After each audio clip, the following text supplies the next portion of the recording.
Mental math class 9th। मैं हूं हरी sir और आप सभी बच्चे देख रहे हैं आपका अपना यूट्यूब चैनल चलो कदम बढ़ाए। जो बच्चे हिंदी मीडियम में पढ़ते हैं उनके लिए अलग से चैनल है जिसका नाम है मैथ विद हरी सर, आप उसे भी ज्वाइन कर सकते हैं।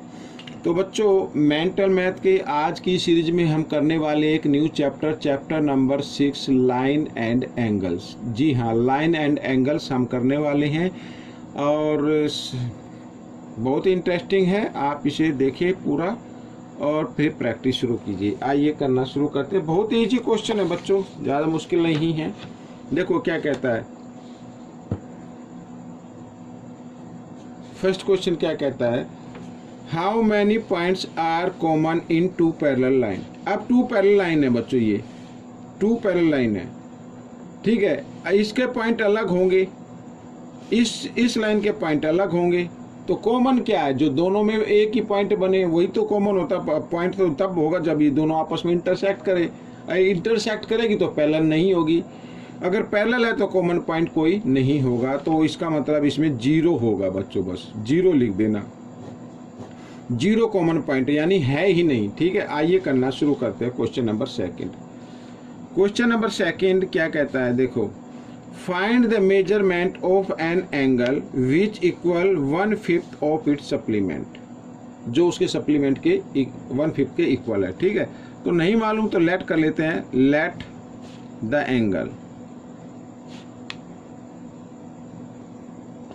एंगल इक्वल टू x और इट्स सप्लीमेंट्री क्या होगा ये भी फाइंड आउट कर लेते हैं।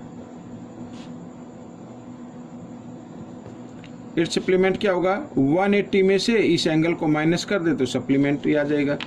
अब यहाँ पर मैं दोनों को इक्वल कर देता हूँ, लेकिन ये इक्वल नहीं है, ये इक्वल नहीं है। ये जो एंगल है ना, ये वाला एंगल, ये सप्लीमेंट के 1/5 के इक्वल है। तो हमें इसको 1/5 बना देना, या ऐसे कर दीजिए, या 5 से इसको डिवाइड कर दीजिए, या ब्रैकेट डाल के 1/5 लिख दीजिए तो भी यही आएगा, ठीक है। इस तरीके से करना है। समझ में आ गया। अब क्या करते हैं, 5 इधर डिवाइड में इसको लेके आना, इस साइड में लेफ्ट साइड में लेके आओ तो इधर ही हो जाएगा 5x, डिवाइड में मल्टीप्लाई में आ जाएगा। उसके बाद ये -x इधर आकर ये +x, ठीक है, ऐसे, और इक्वल टू 180, ठीक है। समझ में आ गया। अब 5x और 1x 6x इक्वल टू 180, ठीक। अब क्या करना है, अब 6 इधर मल्टीप्लाई की फॉर्म में इधर कर लेते हैं, तो राइट साइड में आएगा तो डिवाइड की फॉर्म में आ जाएगा, ठीक है। ये इधर डिवाइड की फॉर्म में आ गया और इसको क्या करना है, डिवाइड कर देना है। क्या करना है, डिवाइड कर देना। 6 3 जा 18, 0 की 0, x की वैल्यू क्या आ गई, ये आ गई 30 आ गई बच्चों, ठीक है। क्या आ गई, 30 आ गई। तो ये क्वेश्चन आपका हो गया, सोल्व हो गया, ठीक है। वो एंगल क्या है, 30 डिग्री का है। आइए क्वेश्चन नंबर 3 क्या कहता है, two angle whose measure are x and y form a linear pair, ठीक है। टू एंगल है x और y, वो लीनियर पेयर की फॉर्म में है। तो यहाँ तक करें पहले, ठीक है। अगर ये लीनियर पेयर है तो दैट मीन्स इन दोनों एंगल का सम क्या होगा, 180 होगा, ठीक है। लीनियर पेयर,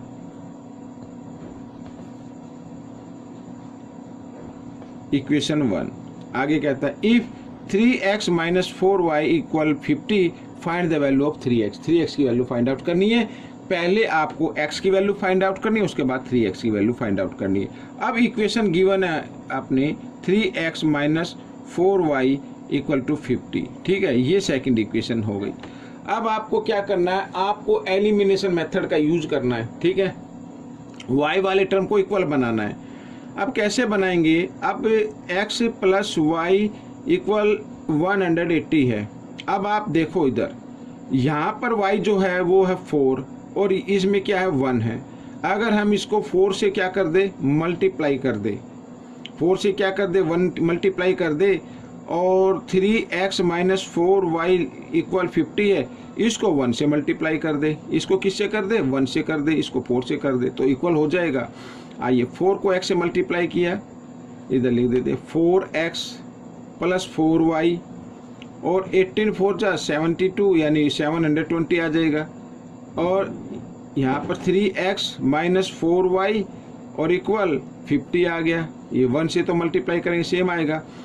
अब साइन नहीं चेंज करने, क्योंकि y वाले टर्म के साइन ऑलरेडी चेंज हैं, तो माइनस प्लस माइनस कैंसिल हो गए।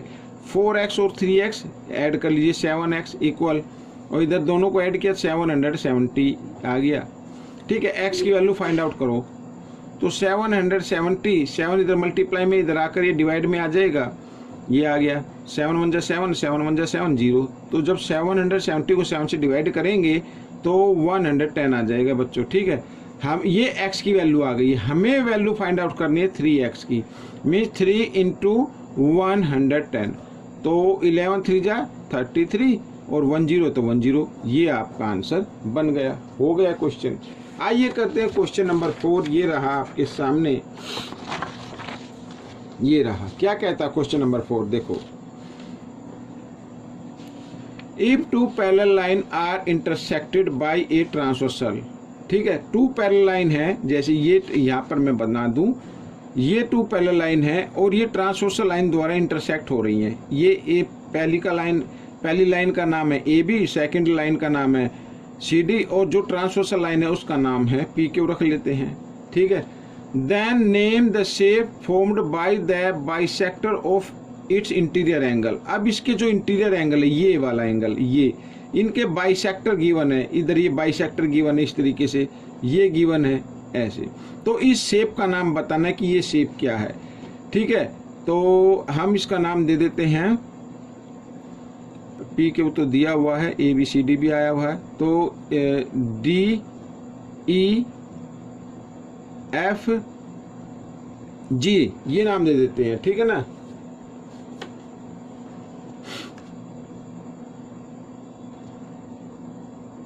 ठीक, ये नाम हमने दे दिया। अब एक चीज याद रखनी है आपको, जब कभी भी इस टाइप का क्वेश्चन आए, जब कभी भी इस टाइप का क्वेश्चन आए, तो इंटीरियर एंगल का जो बाइसेक्टर से जो भी फिगर बनेगी वो होगी बच्चों रेक्टेंगल। क्या होगी? रेक्टेंगल होगी। अब कैसे आएगी, आइए हम इसको सोल्व करना शुरू करते हैं। ठीक है, या तो सीधा लिख दीजिए रेक्टेंगल, या फिर कैसे करते हैं वो देखिए।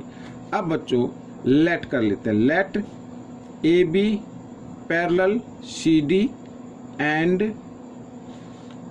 P Q is a transversal line.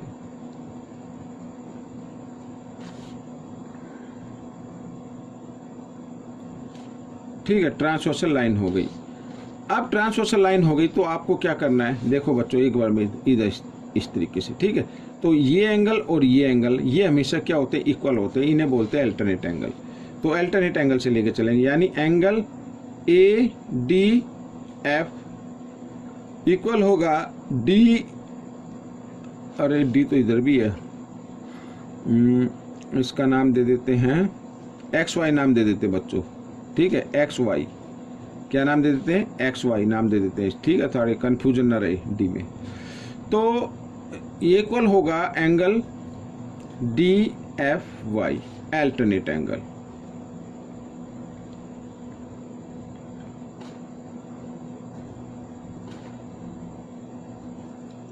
ठीक है, ये अल्टरनेट एंगल इक्वल होते हैं, याद आ गई। अच्छा, अल्टरनेट एंगल सिमिलरली इधर भी होगा, ये भी इक्वल होगा, ये भी अल्टरनेट एंगल हो गई। ठीक है, यहाँ पर मैं लिख देता हूँ, इसका नाम क्या होगा, B D F, angle B D F, और इक्वल इसका नाम होगा D F X, D F X, ये होगा, ये भी क्या अल्टरनेट एंगल इक्वल है। अच्छा, इनके बाइसेक्टर गिवन है, बाइसेक्टर तो गिवन है ना, बाइसेक्टर क्या गिवन है। अगर बाइसेक्टर गिवन है यानी एंगल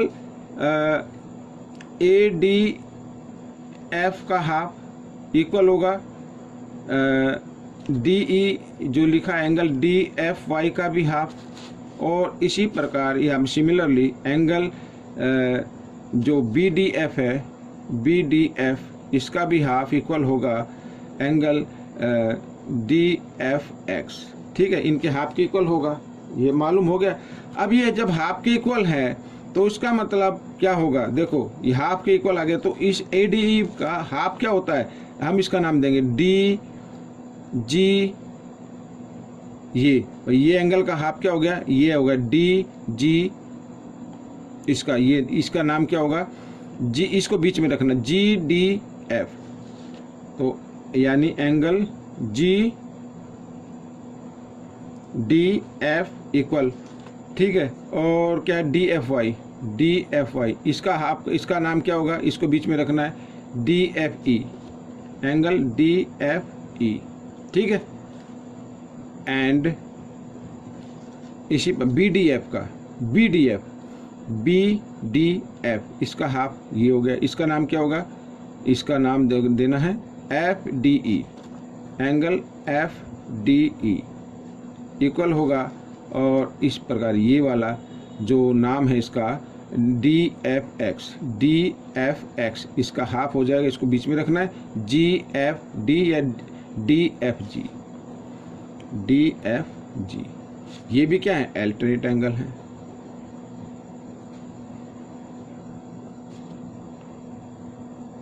ठीक है, अल्टरनेट एंगल है। अगर अल्टरनेट एंगल इक्वल आते हैं भाई, ये एंगल इक्वल है इस एंगल के, ये एंगल इक्वल आ रहा है इस एंगल के, तो इसका मतलब होता है वो कॉमन साइड को छोड़कर बाकी जो साइड है, जैसे इसमें जी डी है, ये पैरेलल हो जाएगी एफ ई के, एंड इधर ये डी ई पैरेलल होगी किसके, जी एफ के, ठीक है, ये पैरेलल हो जाएगी। अब ये पैरेलल हो गई तो क्या हो गया भाई, वन अपोजिट पेयर जो पैरेलल आ गया है, तो देन यहां पर लिख देता हूं मैं, then G D E F is a parallelogram, ये पैरेललोग्राम हो गया, ठीक है ना, पैरेललोग्राम हो गया। तो यहां तक समझ में आ गया। आइए आगे करते हैं। अब क्या करना है, देखो एंगल ए डी, एक बार फिर लेते हैं एंगल ए, देखो ये वाला एंगल ए डी एफ और angle X F D, A D F plus angle X F D, इन दोनों का सम क्या होगा, 180 होगा, इंटीरियर एंगल।